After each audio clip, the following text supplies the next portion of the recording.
A kingdom is still in grief this morning as the world right now is saying a final farewell to Queen Elizabeth.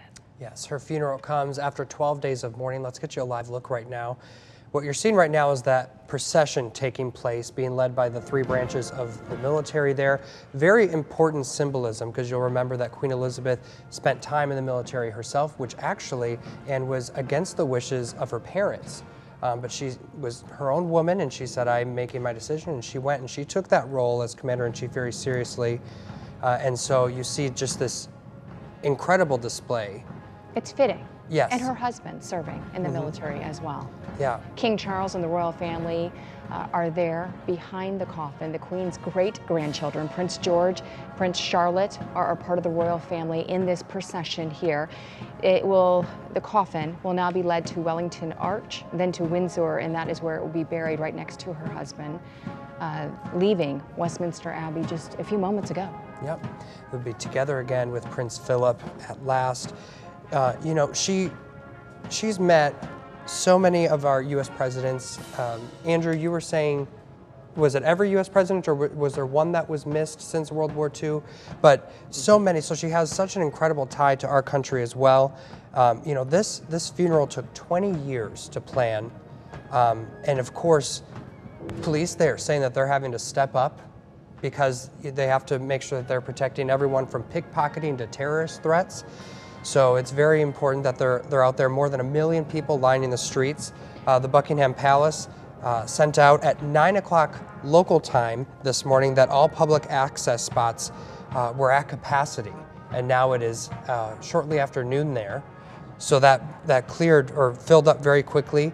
We know that once the Queen's coffin is lowered into the royal vault, procession bells throughout today at Westminster will be fully muffled throughout the afternoon, and that only happens after the funeral of a sovereign. William and Harry, just a moment ago, they showed a tight shot of the two brothers right there. And this funeral, the last 10 days, it brought them back together. They had been in a tiff, if you will, lack of better words there, but the two of them walking side by side behind the coffin. She is the longest reigning monarch whose rule spans 7 decades, 70 years she's been on the throne. For many people, she's the only queen that they've known, the only leader of Great Britain and the Commonwealth that they've known, and now they have the new king, and it's very, and also a new queen, Queen Camilla. And remember, this is also very symbolic as well, because she was known as Princess Camilla for many years, and there was no promise that when the Queen passed away that she would become queen. And really, Queen Elizabeth is the one that had to make that decision that said, yes, this is how she will be referred to. So she is Queen Consort Camilla as well. So yeah, very, very fitting there as well. So we know that that procession going to be passing by many historic spots in London, and that it's on its way right now to the committal service at St. George's Chapel. It is estimated. We were, David and I, prior to Good Morning Quad City starting this morning, we're looking up some facts. It is estimated that 4 billion people are watching this coverage right now. And to put those numbers in perspective for you, 2.5 billion people watched Princess Diana. She was the people's princess. Yeah. They watched her funeral live. And this, again, the Queen, dying on September 8th. And she is Britain's longest reigning monarch, and they're now estimating 4 billion people are watching this coverage live right now. Really feels like the world's queen. We've all known her.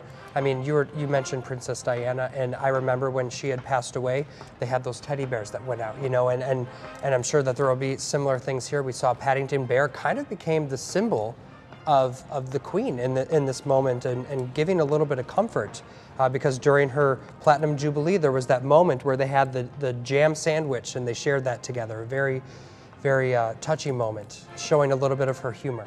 Think about what she did in her lifetime, David, becoming queen at such a young age. A mom.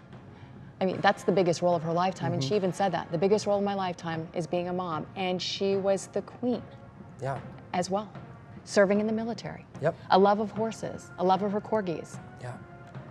Just incredible. And we know that after all is said and done today, there will be a private event for the family where they are able to turn off the cameras, put away the mics, and they will have their private moment to send her off as well. King Charles has been there behind the coffin. They haven't shown a shot of him as of late in the past couple of minutes, but King Charles right there with the royal family behind the Queen's coffin. And we also want to let you know, for the latest coverage of the Queen, dial this number right here. It's texting 309-304-0888 for the latest information. We do want to get